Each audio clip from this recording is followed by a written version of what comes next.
Buenas tardes. Vamos a abrir la siguiente sesión, que es resistencia terapéutica y nuevas dianas en diabetes y obesidad. Vamos a hablar de resistencia a los nuevos fármacos nefroprotectores en la enfermedad renal crónica de la diabetes, un concepto a desarrollar que nos va a hablar de ello la doctora Beatriz Fernández, nefróloga de la Fundación Jiménez Díaz de Madrid. Bea, cuando quieras. Bueno, vamos a hablar sobre algo que ya he hablado varias veces y que a lo mejor cada vez que hablo de esto lo voy cambiando, porque como cada vez, esto es como la IA, que cada día sale algo nuevo y te cambia lo anterior. Entonces, vamos a hablar sobre un concepto que es qué es lo que pasa cuando luego todo fenomenal y las cosas no salen como yo quiero. Estos son mis potenciales conflictos de interés y voy a empezar con un libro que tenía uno de mis hijos, que es Lo mismo pero diferentes. Es decir, en principio, todo lo que funciona muchas veces para todos, funciona para todos, pero todos somos diferentes y como todos somos diferentes, a veces lo que funciona para algunos no funciona para otros. Y esto es algo que nos cuesta a veces a los médicos un poco entender.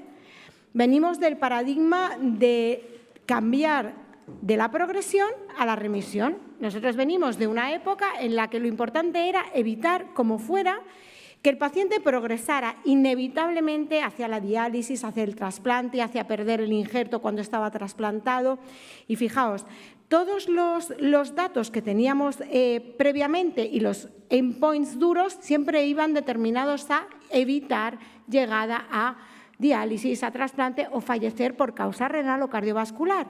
Y hay un nuevo paradigma, que es que ahora la idea no es que no progrese, la idea es que remita. La idea es que cualquier paciente que tenga una enfermedad renal crónica, sobre todo de índole cardiovascular, cardiorrenometabólica, seamos capaces de revertirla, de tal manera que no es que no llegue a diálisis, es que no llegue al nefrólogo. Por lo tanto, fijaos cómo en los últimos años hemos sido capaces de revertir, fijaos por aquí, la cantidad, la pérdida anual de filtrado en los pacientes conforme se han ido avanzando en los ensayos y conforme hemos ido avanzando en el conocimiento de la enfermedad renal.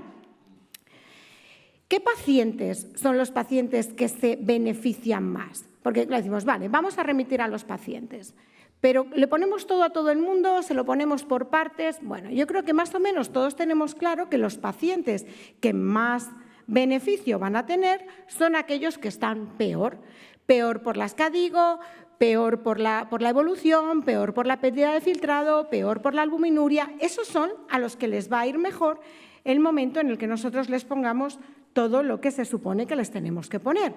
A veces hablamos de tratamiento secuencial, a veces hablamos de tratamiento combinado, a veces hablamos de dar uno, luego dar otro y ver cómo va remitiendo. Pero la realidad es que la idea es revertir la enfermedad en tanto en cuanto nos sea posible.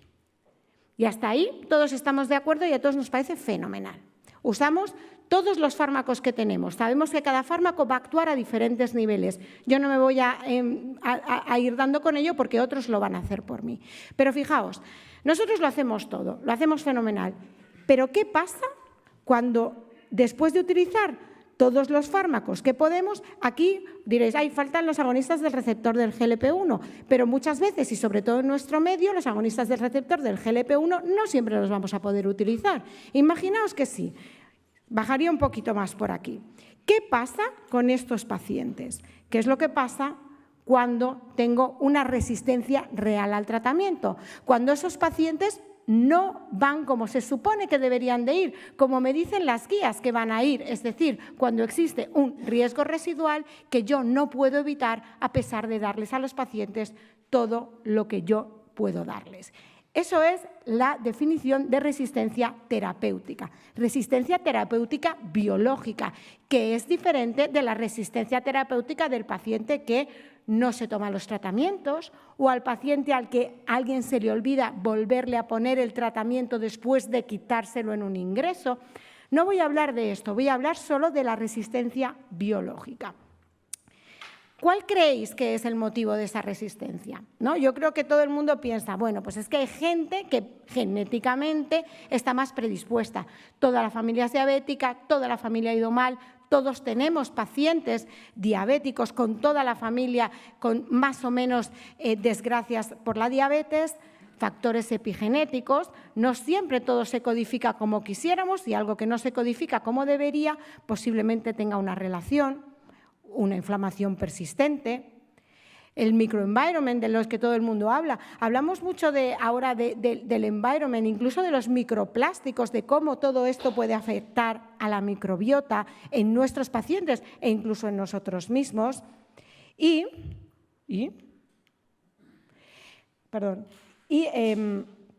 todo esto puede llevarnos a desarrollar o acelerar cosas que ya teníamos de base. Fijaos, la genética. La genética influye, pero la herencia genética de la diabetes en general es poligénica.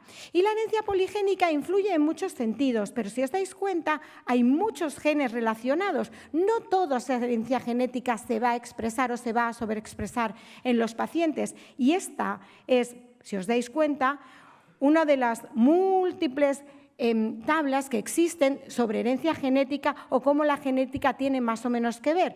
Son tablas, pero la realidad es que la genética sola no solo va a ser la que va a hacer que nuestros pacientes no les vaya bien con el tratamiento. Nuestros pacientes tienen un estilo de vida. Ese estilo de vida modifica la epigenética, modifica la transcripción, modifica la traslación, modifica las histonas, la metilación y además puede hacer que esos pacientes tengan alteraciones que les lleven a desarrollar más o menos grado de enfermedad renal crónica, de enfermedad renal diabética. Y puede ser cierto que sea esto, ¿no? Un paciente que tiene una determinada base genética, sobre esta base genética va a desarrollar problemas. Pero la realidad es que muchos pacientes que hacen exactamente lo mismo no desarrollan el mismo grado de enfermedad renal, no desarrollan los mismos problemas. Y nosotros mismos, este es un estudio que hicimos en una cohorte europea, con pacientes que tenían diferentes grados de afectación. Y fijaos, en los pacientes, volvamos, y fijaos, en los pacientes con diferentes grados de afectación de hialinosis arteriolar, eran pacientes que tenían una anatomía patológica muy distinta, o sea, muy similar, independientemente de que tuviesen o no albuminuria. Es decir, pacientes con muchísima albuminuria que tenían lo que tú piensas, hialinosis arteriolar, fibrosis miointimal, podocituria, o sea, podocitos muy grandes. Pero también existían pacientes que no estando tan mal, es decir, esos pacientes que pensarías que están razonablemente bien, microalbuminúricos o incluso normoalbuminúricos que tenían a nivel ultraestructural o a nivel estructural mucho daño glomerular por la diabetes. Por lo tanto, no siempre lo que vemos en la analítica va a ser igual que lo que vemos en la anatomía patológica del paciente. Y aunque me he hecho un poco de spoiler, una de las cosas más importantes que tiene relación con ese devenir es la inflamación. La inflamación es la llave.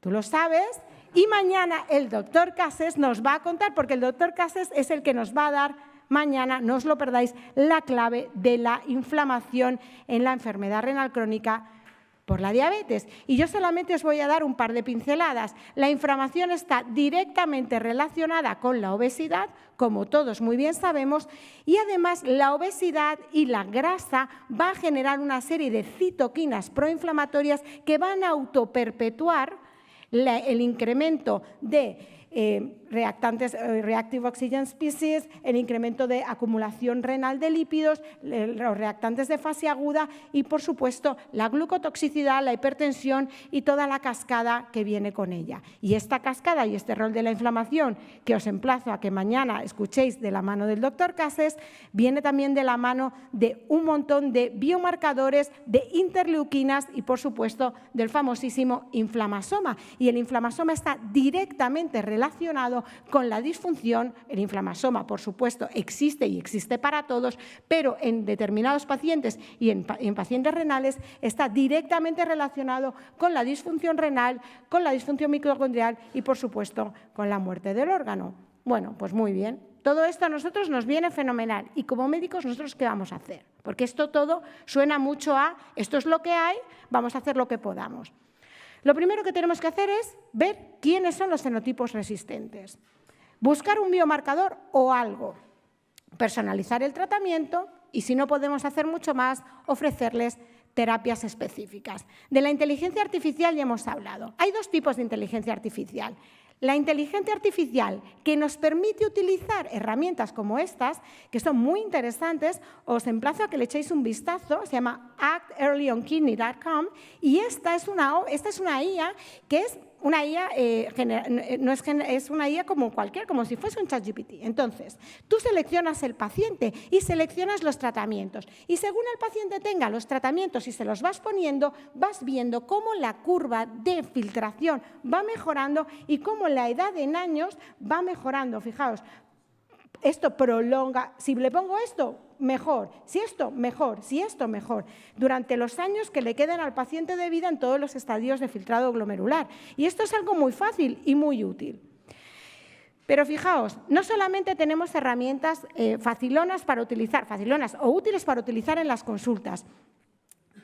Nosotros sabemos que existen diferentes pacientes y diferentes clústeres de pacientes. ¿Qué es un clúster de pacientes? Los clústeres son los diferentes grupos de pacientes que se comportan de una manera o de otra y no sabes muy bien por qué se comportan de una manera o de otra.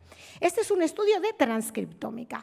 Esta transcriptómica no es una transcriptómica solo de diabetes. Cogen las transcriptómicas, cogen las bases de datos de transcriptómicas, que si las queréis mirar son de libre acceso, de diferentes patologías renales, desde glomerulosclerosis focal y segmentaria, membranosa, diabetes, las cogen todas.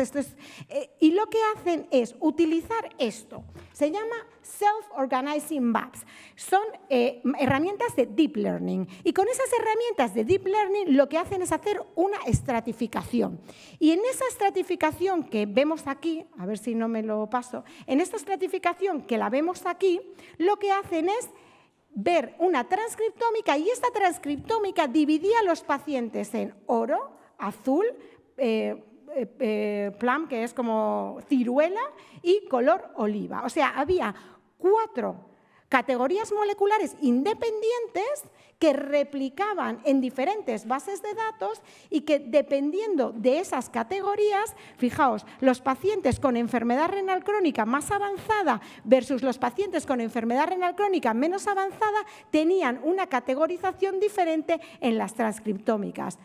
Y fijaos, pacientes con nefropatía diabética en una clasificación o en otra se reclasificaban mediante estas transcriptómicas. Es decir, pacientes que los incluías en las KDIGO y estaban en una localización y cuando les hacías una transcriptómica cambiaban de localización y a lo mejor los pacientes que estaban en el peor de ellos, por ejemplo, que era el paciente que estaba en Gold, que eran los que iban a ir un poquito peor, resulta que había pacientes con IgA que se reclasificaban a estar mejor o pacientes con enfermedad renal diabética, que podría ser menos grave, que se reclasificaban a estar peor.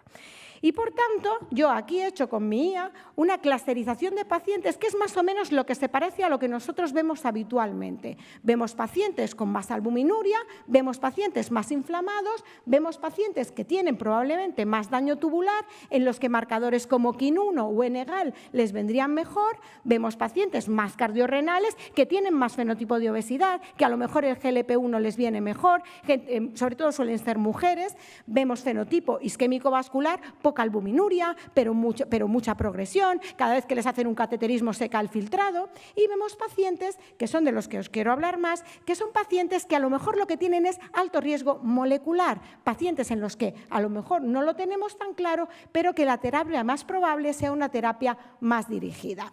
Y aquí vamos a ver los pacientes nuestros. Esta es nuestra cohorte Progresser en la que hemos participado todos nosotros.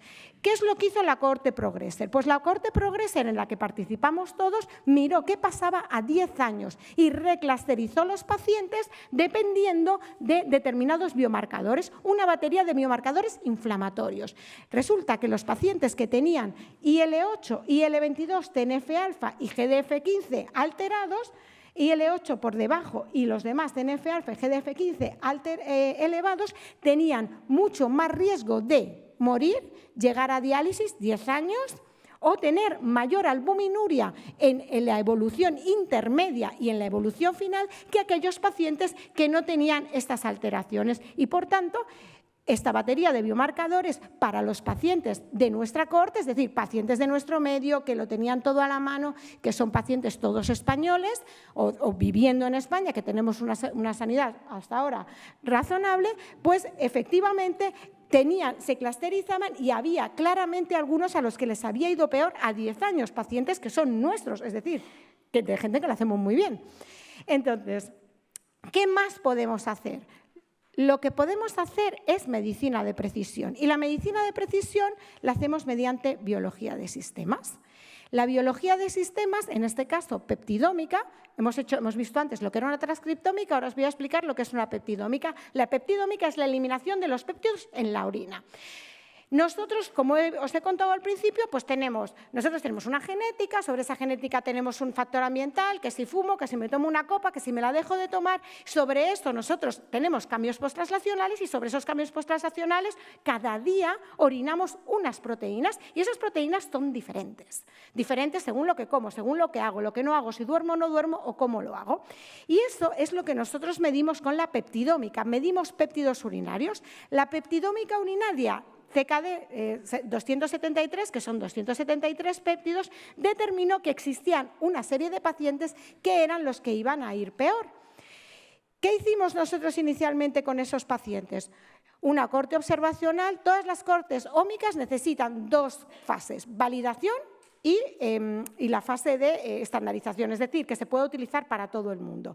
Nosotros lo que hicimos fue observarlos y resulta que cuando observábamos a los pacientes estaba claro que los pacientes que iban a ir peor eran los pacientes que tenían más positivo el CKD 273. Pero en aquel momento solo teníamos espironolactona, no existía nada más y la espironolactona no consiguió revertir los efectos peptidómicos de la enfermedad renal diabética. Aquellos pacientes progresaban.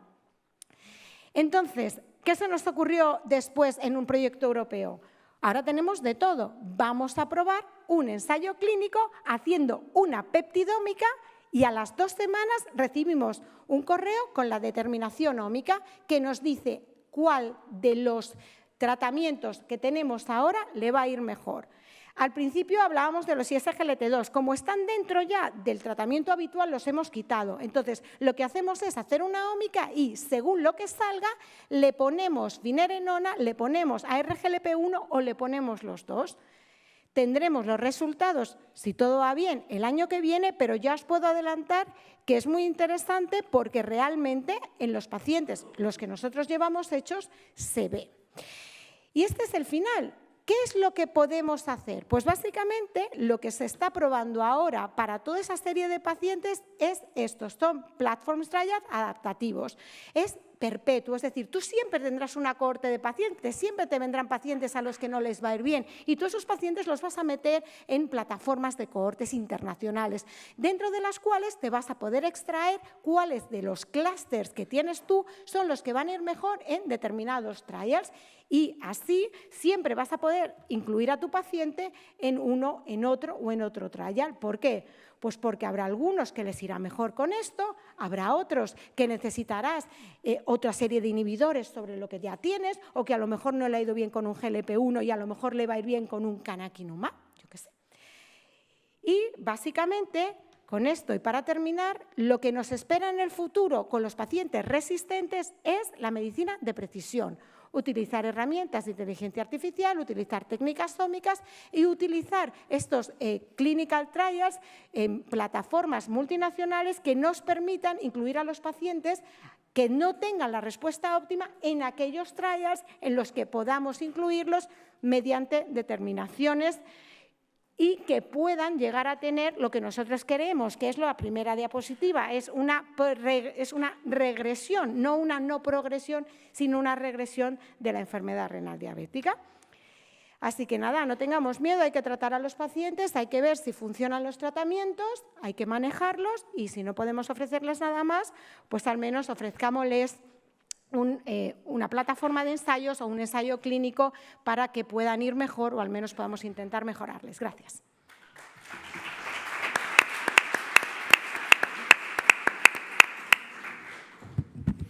Muchísimas gracias, Beatriz. Vamos a pasar a la siguiente presentación.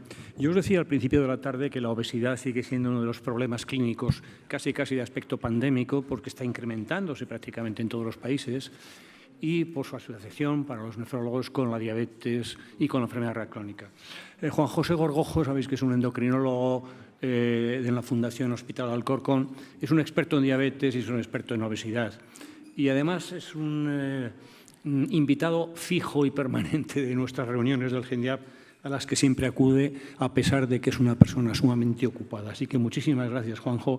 A ver qué nos explicas de los nuevos fármacos para manejar la obesidad. Muchas gracias. Muchas gracias a vuestra sociedad, a la SEN, al Grupo GENDIAP, por invitarme un año más a estar aquí. Si me proyectan la presentación, muy bien. Pues vamos a actualizar, no voy a repetir lo del año pasado porque siempre surgen cosas en los últimos 12 meses, ¿no? Este es mi conflicto de intereses y yo pues me gusta empezar con una diapositiva de alto impacto, y es que realmente no la obesidad, sino la adiposopatía que acompaña a la obesidad es un asesino en serie, realmente, o asesino en masa, diría yo, porque mata 5 veces más que cualquier guerra, atentado terrorista o sicarios a sueldo o freelance que hay por el mundo, y lo hace pues debido a esos 4 jinetes, 4 sicarios, como son la diabetes, la aterosclerosis, la insuficiencia cardíaca, la enfermedad renal crónica, al que habría que añadir el cáncer como otro sicario silencioso, y que no solamente van a reducir o aumentar la morbilidad de nuestros pacientes, sino que van a reducir la esperanza de vida. A grandes males, grandes remedios, y la industria farmacéutica aprendió de la cirugía bariátrica. En la cirugía bariátrica se producían cambios en las hormonas gastrointestinales que no solamente conseguían perder peso, sino revertir la diabetes y reducir la mortalidad, y empezaron a aparecer fármacos basados en estas moléculas. GLP-1, GIP, glucagón, amilina o péptido Y son péptidos que tienen un impacto a nivel del sistema nervioso central, produciendo hiporexia y pérdida de peso, pero también un efecto beneficioso sobre el metabolismo hidrocarbonado y también sobre el hígado graso. De tal manera que ya hace bastantes años que apareció el primer GLP-1, que era senatida diaria, Vieta, que había que administrar 2 veces al día. Ahora estamos con GLP-1 semanales como semaglutida, por vía subcutánea, peptídico, también por vía oral, en forma de Ribelsus para la diabetes, y próximamente, como luego veremos, para obesidad. Y recientemente se ha comercializado en Estados Unidos el primer agonista de GLP-1, molécula pequeña no peptídica, que es orforglipron, para el tratamiento de la obesidad. Sabemos también que hay un dual GLP-1-GIP comercializado, que es tirzepatida, tanto para la obesidad como para la diabetes, pero paradójicamente, y luego hablaremos un poco de esto, hay otra compañía, Amgen, que está desarrollando un agonista de receptor GLP-1 y un antagonista de GIP para el tratamiento de la diabetes y la obesidad. Luego veremos cómo se puede casar esto.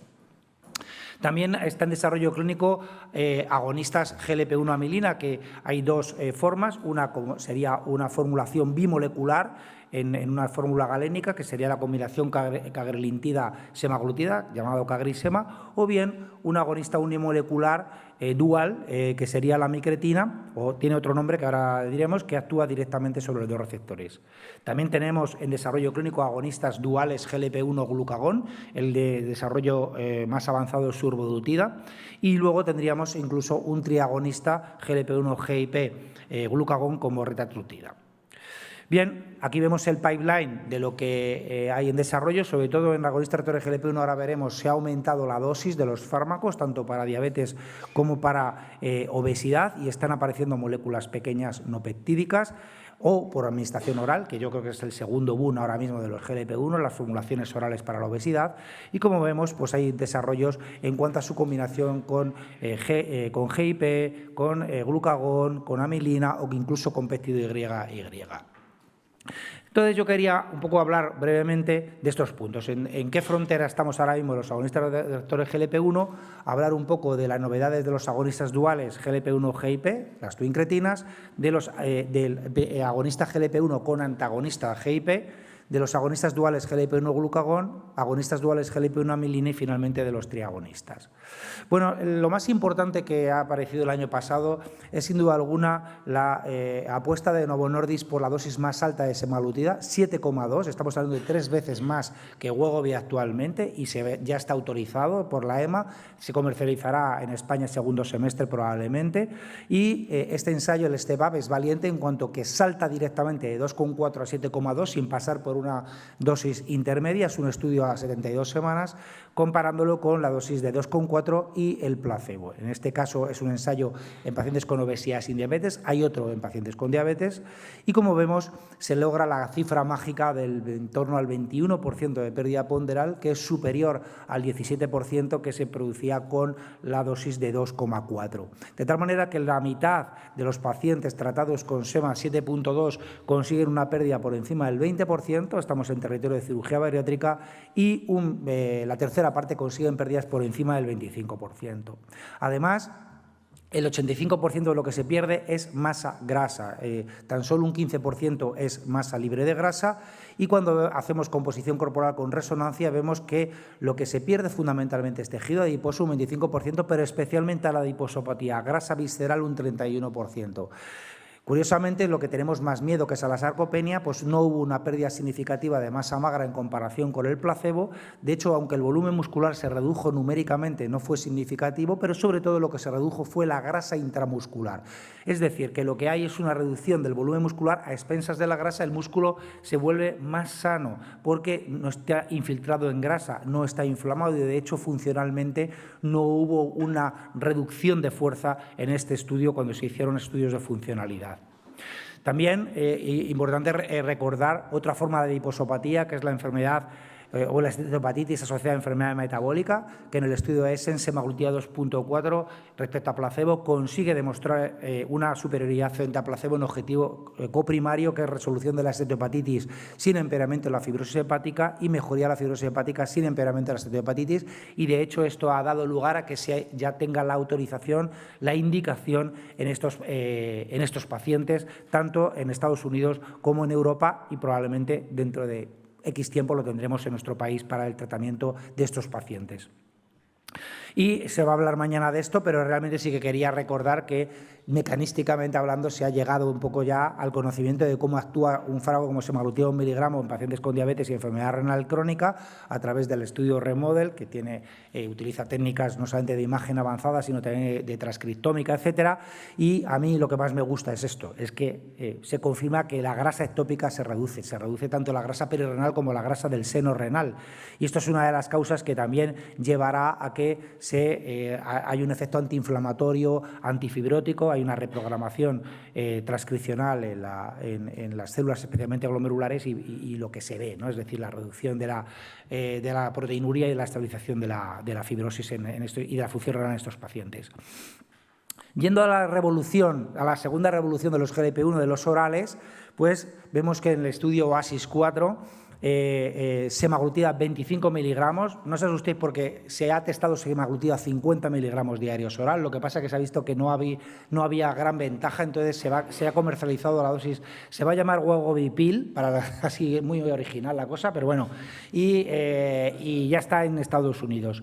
Pero como veis se llega a la misma pérdida de peso que en Wegovy 2.4 por vía oral con semaglutida 25 miligramos. Esto es superior a su competidor más directo en Estados Unidos, que es orforglipron, que es una molécula pequeña, no peptídica, que en el ensayo fase 3 con la dosis máxima se llegó a un 12%, que en este contexto se nos antoja un poco escaso, pero realmente, bueno, pues ahora es la competición que hay entre los dos fármacos orales en la obesidad en Estados Unidos y probablemente llega a España en breve. En cuanto a los agonistas duales GLP-1-GIP, ¿qué puedo decir? Bueno, que pensamos que GIP puede aportar de manera aditiva o sinérgica efectos sobre el peso por su efecto a nivel del sistema nervioso central, por su efecto, un mayor efecto antihiperglucemiante por su mayor acción incretínica por GIP e incluso mayor efecto sobre el hígado graso. Y, de hecho, en el Surmount 5, que comparó directamente tirzepatida a la dosis más alta con sema a la dosis más alta hasta la fecha, en ese momento, efectivamente, se vio que había superioridad. Lo que ocurre es que si nos fijamos aquí en el 21% que consigue tirzepatida, es más o menos lo que consigue semaglutida 7,2 miligramos en el Step Up. Sin embargo, esto para mí fue un jarro de agua fría. El Surpass-CVOT es un estudio de seguridad cardiovascular que, aunque el IGI lo vende como que era de no inferioridad, lo que buscaba realmente era la superioridad frente a dulaglutida en pacientes con diabetes tipo 2 y enfermedad cardiovascular establecida. No hay que olvidar que dulaglutida 1,5 es un GLP-1 bastante débil, ni siquiera la dosis máxima que dula tiene 4,5 y aquí se estaba utilizando la tirzepatida de 15 miligramos.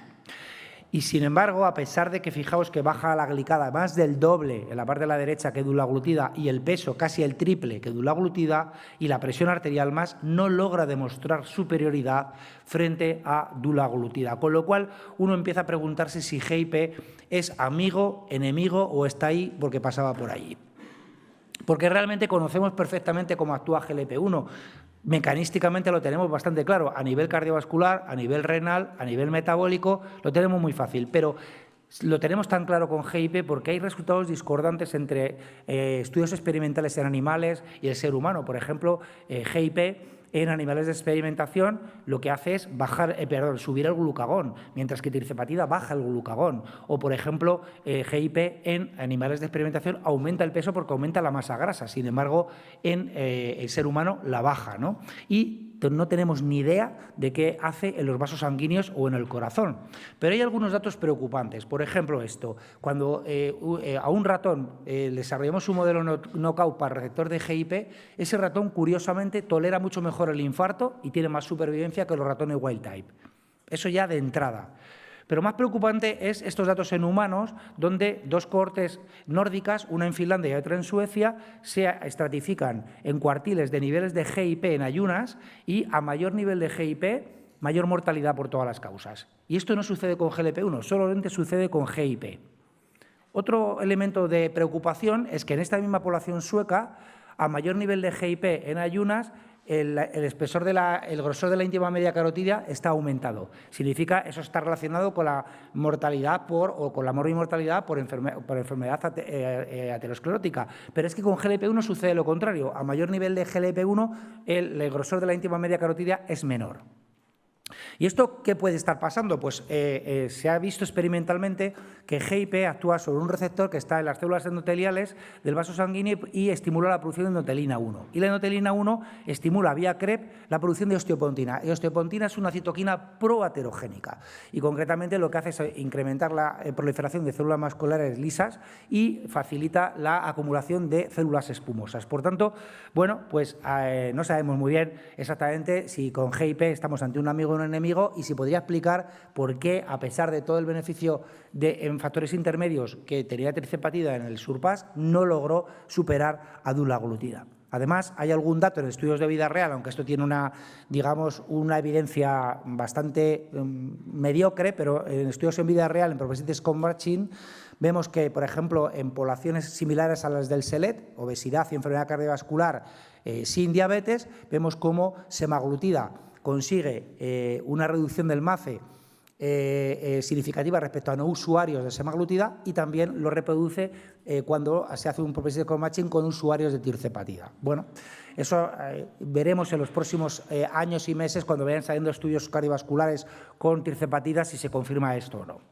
Porque además hay otra compañía que tiene la estrategia contraria, que es utilizar un antagonista. Es decir, si GIP hace algo en el corazón, una de las dos compañías se la va a pegar, porque realmente están apostando por estrategias diferentes. Maritida, afortunadamente, porque se llamaba Maridebar cafraglutida, ni más ni menos, pero le han puesto Maritida mucho mejor. Y es un anticuerpo monoclonal anti-GIP que incorpora 2 GLP-1 y tiene una vida media muy larga que le permite administrarse una vez al mes.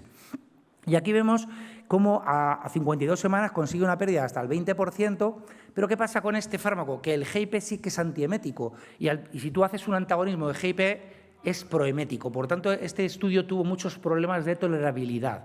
Ahora en el fase 3 creo que están intentando hacer una titulación mucho más conservadora, pero habrá que ver cómo acaba el fase 3 con este fármaco. ¿Qué pasa con los GLP-1-glucagón? Bueno, ¿qué aporta el glucagón? Pues el glucagón, sobre todo, lo que aporta es ciclos fútiles, es decir, aumenta la gluconeogénesis y la glucogenólisis y aumenta también la lipólisis. Eso hace que el hígado se limpie de grasa totalmente y para el hígado graso va fenomenal. Y además se produce disipación de energía, por lo tanto aumenta el gasto energético basal, con lo cual eso además pues suma a la reducción de apetito que produce el GLP-1. Survodutida es el primer representante con el desarrollo más avanzado que está desbalanceado lógicamente hacia GLP-1 porque si tiene mucha actividad de glucagón sería hiperglucemiante, ¿no? Entonces tiene que tener mucha más actividad sobre GLP-1. Y vemos como en el fase 2 se consiguió una reducción de hasta el 18,7% del peso, pero acaba de comunicar Boehringer que su fase 3 consigue un 16,6%. Esto que hace unos años sería la leche, esto es un fracaso, porque en el contexto actual, donde si bajas más del 20% del peso, sube la bolsa, y si bajas menos del 20%, baja la bolsa, Boehringer no está en bolsa. Entonces, pues no se sabe lo que ha pasado. Pero realmente no le auguro un buen futuro desde un punto de vista de la obesidad. Probablemente para el hígado graso vaya muy bien, pero para la obesidad no tanto. Además, hay un problema y es que los endocrinos sabemos lo que es el glucagonoma y es una entidad que produce un catabolismo tremendo. Y una de las cosas que hace los agonistas del glucagón es empezar a romper aminoácidos. De hecho, los niveles de alanina en este fase 2, en comparación con semaglutida, bajaron con la dosis más alta de survodutida y eso podría poner en riesgo en sarcopenia a los pacientes que estén tratados con agonistas parciales del glucagón, como puedan ser estos o los triagonistas. ¿Qué sucedería con los agonistas duales GLP-1-amilina? Bueno, cagrilintida es un análogo de la amilina de administración semanal porque se ha modificado la molécula, además para que no se asocie en forma de fibrillas y que produzca depósitos de amiloide. Y combinándose con la semaglutida, es la cagrisema, que en un fase 3, pues fijaros que se llega al 23% del peso, con solo el 57% de los pacientes llegando a la dosis máxima, ¿no? Es decir, que realmente son datos muy importantes. Pero bueno, la compañía no está muy segura de este fármaco, sobre todo porque es bicameral y es complicado de producir, y ha apostado ahora por amicretina, que lo ha rebautizado con un nombre peor, cenagantida. Y es un agonista unimolecular que actúa sobre ambos receptores, GLP-1 y amilina, y con tecnología SNAC similar a la del Rybelsus, la puedes administrar también por vía oral. Y el primer fase 1b2 que se ha publicado, con diferentes dosis de cenagantida, se observa que se llega hasta el 22% del peso a las 36 semanas, e incluso se puede llegar a un poco más si le subes más la dosis hasta el 24%. Y yo creo que el que va a apostar más Novo Nordisk por esta molécula. Y finalmente, termino con el triagonista. Los triagonistas que aportarían por los beneficios de actuar sobre los tres receptores en el sistema nervioso central, en el páncreas y en el hígado y en el tejido adiposo, ¿no? Retatrutida es el que lleva un desarrollo más avanzado, está desbalanceado para actuar más sobre GIP que sobre glucagón y sobre GLP-1, se administra una vez a la semana.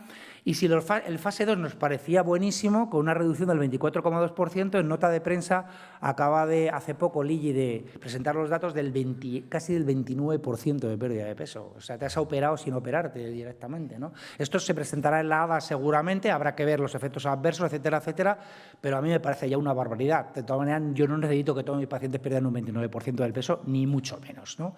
Pero como diría el replicante de Blade Runner, una de mis películas favoritas y creo de la historia del cine, yo he visto cosas que vosotros no creeríais. Esto lo podemos decir los que hacemos ensayos clínicos en obesidad, lo seguimos viendo, ya no sé hasta dónde lo vamos a ver, pero no sé si hemos llegado ya a las puertas de Tannhauser, pero de luego estamos casi cerca de llegar a ellas, ¿no?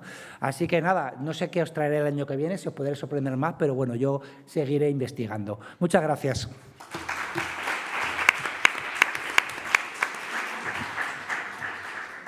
Bueno, tenemos poco tiempo para discusión.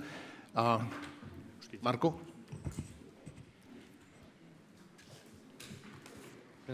Para generar todavía un poco más de confusión sobre los duales y sobre el papel del GIP, has presentado los datos del SURPASS CVOT que efectivamente fueron decepcionantes por el endpoint primario, pero ¿verdad que sí que redujeron los endpoints renales? Entonces, probablemente ahí también habría que ver efectivamente el HIP qué papel tiene. Lo digo porque, sobre todo por lo que has presentado, si es aterogénico, no me esperaría que mejorara también resultados renales, y de contra, a pesar que la población no era una población con una enfermedad renal crónica muy establecidas, combinó los resultados que se presentaron, yo creo, en el ASN de este año, había una reducción de eventos. Y la segunda pregunta es, así a título intuitivo, actuar sobre la glucagona, ¿esto debería ser proinflamatorio? Respecto a la primera, yo sí me esperaría a los resultados renales porque, bueno, GIP en el riñón no está. Entonces, lo que quiero decir es que, como hemos visto que en el riñón el efecto sobre la grasa, sobre la adiposopatía es muy importante, sí me esperaría que haya un beneficio renal, y aparte por todos los factores sistémicos nefrotóxicos, léase hipertensión arterial sistémica, glucotoxicidad, etcétera, etcétera. No me extraña lo del riñón, ¿de acuerdo? Otra cosa es el tema de eventos ateroscleróticos, e incluso sí que hay datos sobre GIP de beneficio en insuficiencia cardíaca, pero yo me refiero a nivel de aterosclerótico. Por lo tanto, no me extraña. Y respecto al glucagón, el glucagón hay muchas dudas sobre efectos proinflamatorios y sobre efectos proaterogénicos. Por tanto, con el tema del glucagón todavía no sabemos mucho de lo que va a poder pasar. Está muy desbalanceado para que haya poco efecto del glucagón y que tenga un efecto sobre todo sobre gasto energético. Pero aún así, vamos a ver cuál es al final la relevancia, porque, por ejemplo, sí que se ve que a nivel de aminoácidos está actuando y tal. Entonces, bueno, vamos a verlo. Bueno, muchas gracias a los dos por las excelentes ponencias. Tenía una pregunta para cada uno. Vea, con los datos tan interesantes que mostraste de la heterogeneidad en la transcriptómica y cómo va cambiando, sí, si hay algo en marcha también para ver cómo esa transcriptómica, según el fármaco, me va recolocando de nuevo al paciente, ¿no? Tenemos un paciente catalogado con un CKD verde, oliva, tal, me lo reclasifica, y si según el tipo de fármaco, aprovechando el estudio que estáis haciendo europeo, si se va a valorar que me lo vuelva a reclasificar según la actitud terapéutica que yo tengo, ¿no? Empiezo por el de la transcriptómica. Yo del de la transcriptómica no lo sé, porque no estoy en ningún proyecto europeo que esté haciendo eso específicamente. Pero sí que es cierto que las transcriptómicas son de acceso libre, y sí que he estado mirando, y el grupo que lo ha hecho, yo creo que está promulgando la idea del uso. El problema es que, claro, las transcriptómicas que ellos han hecho ha sido para hacer una reclasificación diferente a la clasificación CADIGO, pero son diferentes patologías. Entonces, el problema que yo creo que ahí tendrían sería que tú no puedes tratar una enfermedad renal crónica de base con X fármacos, pero luego si tienes un FSG,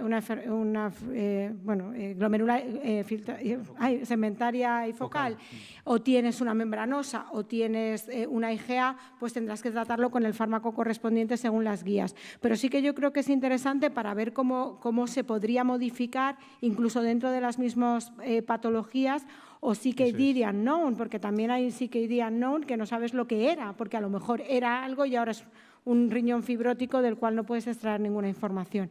Pero sí, puede que se haga. Nosotros en el nuestro sí que se reclasifican a los pacientes. El tema es el siguiente, el problema de los ensayos clínicos académicos o el problema de los estudios hechos dentro de proyectos de investigación es que cada uno de los pacientes tiene sus áreas reguladoras. Por ejemplo, nosotros vamos con los daneses, y los daneses es todo más bien libre. Además, ellos tienen acuerdos con la Steno y la Steno tiene acuerdos con Novo Nordisk, con lo cual no tenemos el escollo de me da igual que el paciente tenga o no una obesidad. Nos hemos encontrado que hay pacientes a los cuales le hubiera ido fenomenal ponerles un GLP-1 por la respuesta de CKD273, y resulta que no podemos ponerle un GLP-1 porque dentro de la Agencia Reguladora Española, pues si tiene una glicada adecuada, no le podemos meter en ese lado. Entonces, nosotros ahí pues hay cosas que no podemos aportar por el problema regulador, pero sí que se reclasifican los pacientes según lo que sea, y entonces, según esa reclasificación por ese marcador peptidómico, te diría a lo mejor que incluso quites algún tratamiento que pueda llegar a ser fútil en el paciente, que no lo quitamos pensando, jolín, no se lo voy a quitar porque fíjate tú, pero puede llegar a ser no suficientemente útil en todos los pacientes, todos los tratamientos. Claro. Y para el doctor Gorgojo le quería preguntar, en el Step Up, La SEMA de 7,2 me llama la atención que los efectos secundarios son parecidos a los de 2,4 y realmente eso me choca porque yo esperaría más efectos secundarios de intolerancia gastrointestinal. Sí, yo cuando pregunté al Steering Committee cómo se había diseñado eso, realmente ellos lo que querían era ver si había muchas diferencias en los efectos adversos, ¿no? Ha aparecido un efecto adverso nuevo en esta familia que es la neuropatía, ¿de acuerdo? Empiezan a aparecer parestesias, no solamente con eso, sino también con el orforglipron, con la semaglutida oral. Entonces, hay un porcentaje de pacientes que experimentan parestesias, disestesias, que suelen ser transitorias, temporales, se quitan solas, no obligan a suplementar tratamiento, pero que sepáis que con dosis altas pueden empezar hasta en un 25% de pacientes pueden reportar ese tipo de problemas, son parcheadas, no tienen una distribución clara y todavía no se sabe muy bien porque eso no parece que tenga nada que ver con la pérdida de peso, sino que tiene que ver probablemente con una acción del GLP-1 sobre las propias terminaciones nerviosas. Yo quisiera felicitar a los dos porque han sido dos exposiciones espectaculares. Con respecto, una pregunta para Beatriz. Estamos ante la nefrología de precisión. Esa es la clave, donde la fibrosis es el objetivo, pero la fibrosis sin la inflamación no existe. Es decir, está perpetuándose la inflamación persistente. Esto lo vemos en las expresiones típicas de la diabetes mellitus, lo vemos también en la arteriosclerosis, lo vemos también en el envejecimiento, en donde todo viene inducido en mayor o menor grado con la... Entonces, yo lo que quisiera preguntarte es si el objetivo de la fibrosis, como tú nos has planteado en la trasquitómina, eso, nos va a permitir todavía individualizar mucho más el tratamiento y el objetivo terapéutico respecto a lo que estamos teniendo ahora, por ejemplo. Pues sí, lo que pasa es que hay dos cosas, una sí y otra no. Sí, porque hay un montón de ensayos buenísimos que nos van a contar, que además vienen encaminados a disminuir, bajar, eliminar o disminuir la expresión de determinadas interleuquinas o de determinados marcadores inflamatorios, incluso del inflamasoma completo, pero están en fase de ensayo y no todos los ensayos, desafortunadamente, no todos los ensayos llegan a comercialización. Hay un montón de ensayos clínicos que se han hecho durante toda la evolución de la nefrología en antiinflamatorios concretos que no han ido más allá de un fase 2 o un fase 3 por el coste, por el precio o porque no valían. Pero yo creo que estos, la verdad es que funcionan muy bien. La otra cosa es el tema del coste. Yo creo que es fundamental, es decir, por eso lo de la medicina de precisión. ¿Le vamos a poder dar todo a todo el mundo? Pues probablemente no, por varios motivos. El primero, porque no todo será útil para todos y el segundo, por el coste tan altísimo que supone para el sistema la barbaridad de tratamientos. Habrá fármacos de base para todos, pero a lo mejor yo creo que todos tenemos pacientes que le ponemos un fármaco y no va. ¿Por qué? No tienes ni idea.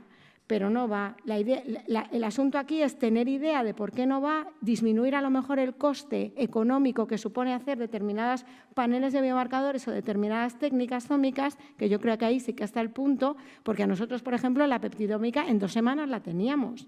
O sea, que no es que tuviésemos que esperar 10 meses, en 2 semanas teníamos la ómica, pero la ómica cuesta un dinero. Entonces, si la tienes en 2 semanas, no te cuesta mucha pasta y encima te dice, oiga, póngale usted esto y quítale usted esto otro, porque esto otro está usted perdiendo dinero y tiempo, pues sería genial.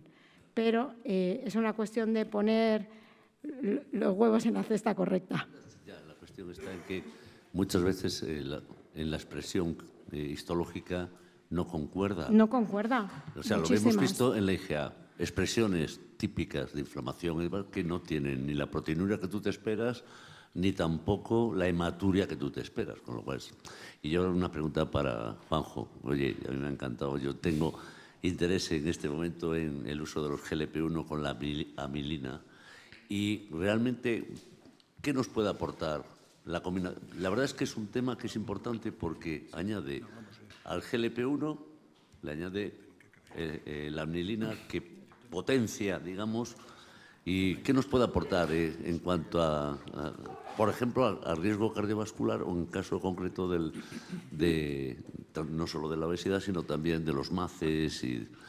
Bueno, respecto a lo que aporta en cuanto a peso, es un efecto norexígeno que tiene que ver sobre su acción a nivel del tronco del encéfalo. Los receptores de aminina los comparte con los receptores de calcitonina, es decir, son receptores mixtos y actúa mucho en el tronco del encéfalo, ¿vale? Que es otra zona de control del apetito. Y luego también tiene un efecto inhibitorio del glucagón, entonces tiene un efecto antihiperglucemiante asociado al del GLP-1. Hay una cosa que seguro que a los nefrólogos no gusta mucho, pero os digo que es transitoria, que es que estimula inicialmente el eje renina-angiotensina-aldosterona, aunque luego se autorregula y a eso acaba igual que antes, ¿no? Pero realmente es una de las cosas que preocupaba más. Respecto a nivel cardiovascular no sabemos todavía absolutamente nada. Están en marcha los ensayos clínicos de seguridad cardiovascular. Y esto es un tiro al aire porque aquí no sabemos, ya hemos visto lo que ha pasado con el GIP, que todo el mundo esperaba que tal y luego no. Es que por eso lo preguntaba. Esto, hasta que no sepamos los mecanismos intrínsecos de todos estos péptidos, va a ser complicado. ¿Puedo hacer una pregunta muy corta? Y yo la respuesta más breve todavía. El triagonista, sí. Nos has contado que tira más hacia GIP. Entonces, ¿qué podemos esperar entonces a largo plazo? Porque claro, si tiene más porcentaje de GIP, supongo que será para mejorar la tolerancia, porque al final es para eso. Exactamente. Entonces, consigues que con menos cantidad de con una dosis alta de GLP-1 puedas titular más alto, como pasa con tirzepatida 15 miligramos. Tirzepatida 15 miligramos sería como SEMA 7,2, pero ellos lo han hecho rápido porque tienen un GIP acompañante que es antiemético, ¿vale? Pero glucagón es proemético. Claro, y entonces por ejemplo, el survodutida se tolera mal. Entonces, quiero decir, ¿qué es lo que va a predominar? Pues cuando ya se actúa sobre 3 receptores, y ojo, que ya hay desarrollo de moléculas sobre 4 y sobre 5 receptores. Entonces, esto ya va a ser... Yo no sé cómo una molécula se va a enterar en el organismo de dónde está actuando, pero bueno, el caso es que es un tema fascinante, pero bueno, veremos qué pasa.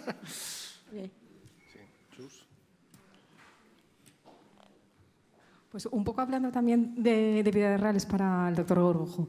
Yo creo que todos tenemos, y hablando de pacientes resistentes al tratamiento, hay pacientes que con 0,25 de semaglutide te pierden 6 kilos ya en un mes y vienen encantados, y hay pacientes que titulas hasta 1, que es lo que puede cubrir la seguridad social, y es que no pierden nada de peso, pero nada, ni 100 gramos, incluso vienen con más y que ni media náusea, nada. Entonces, ¿en estos pacientes vale la pena empecinarse titulando dosis hacia arriba o vale la pena cambiar a un dual o un... Depende de cuál sea tu objetivo, porque imagino que tu paciente es renal, por tanto, en el flow se demuestra que independientemente de la pérdida de peso, tienes reducción de mortalidad por todas las causas y del objetivo compuesto renal. Por tanto, si ese es el objetivo, que para mí sería el objetivo, desde luego seguiría intentando titular más al alza. ¿Hay un fenotipo de paciente resistente a la semaglutide? No, hay pacientes menos respondedores que son los varones.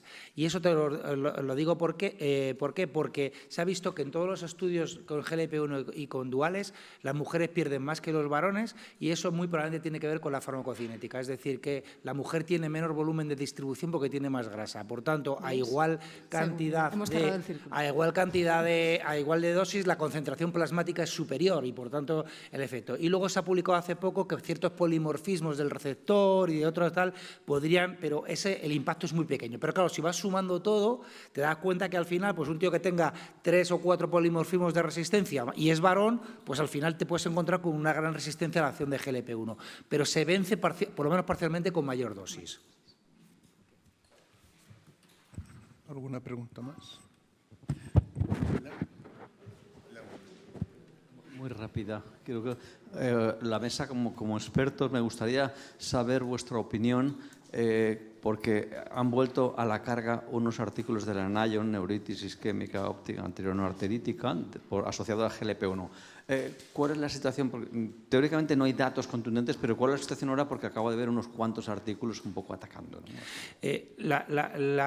Novo Nordisk hizo un metaanálisis el año pasado que presentó el EASD, en donde presentaba todos los datos de ensayos clínicos de fase 3 y fase 4, y en los ensayos clínicos no se ve que haya riesgo aumento de riesgo con semaglutida ni con liraglutida, porque lo sumó con el comparador o con el placebo en cuanto a este evento, que por cierto es rarísimo, la neuropatía óptica isquémica no arterítica. Esto procede de estudios en vida real, sobre todo en clínicas oftalmológicas muy dedicadas a esto, y se ha publicado recientemente un Ophthalmology y un metaanálisis de todos los estudios observacionales donde tampoco se observaba que hubiera un riesgo estadísticamente significativo.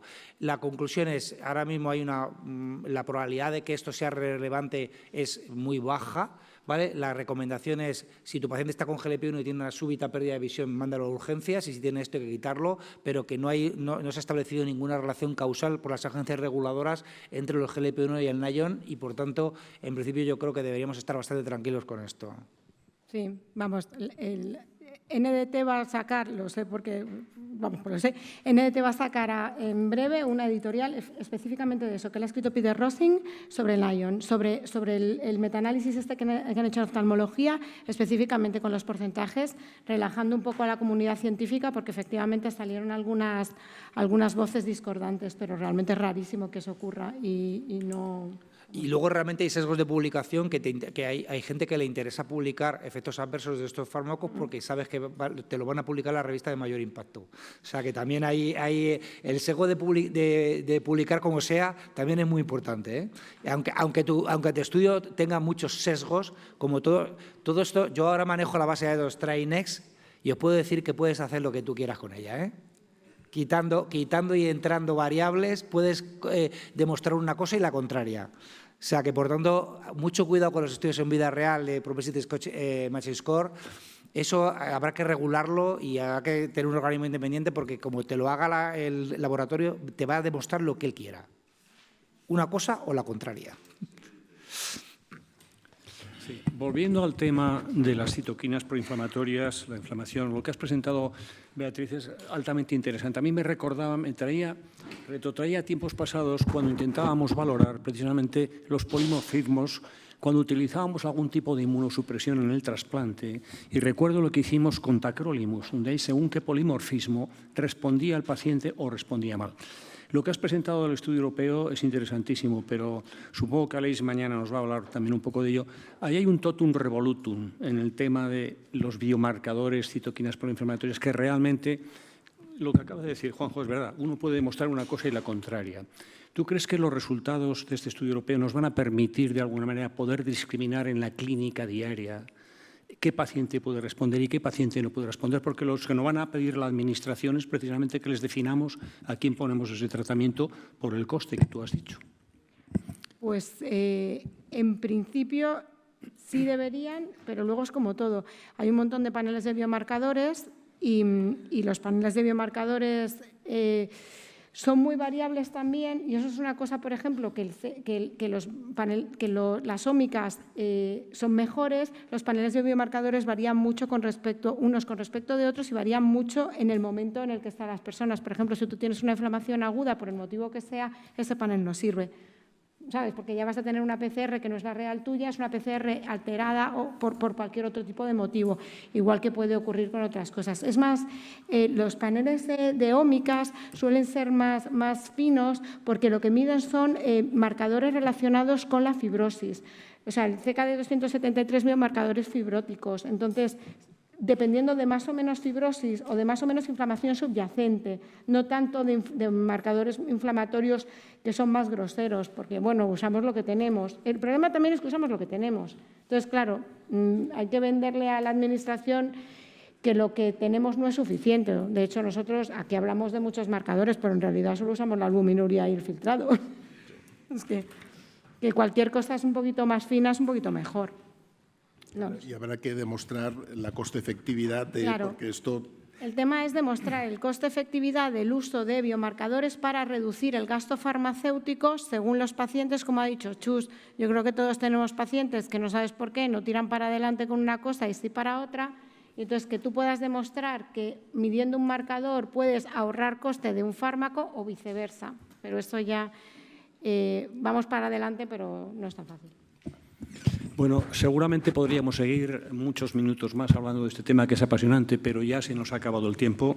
Así que vamos a cerrar aquí. Muchísimas gracias a los ponentes y a todos vosotros por la atención y seguimos.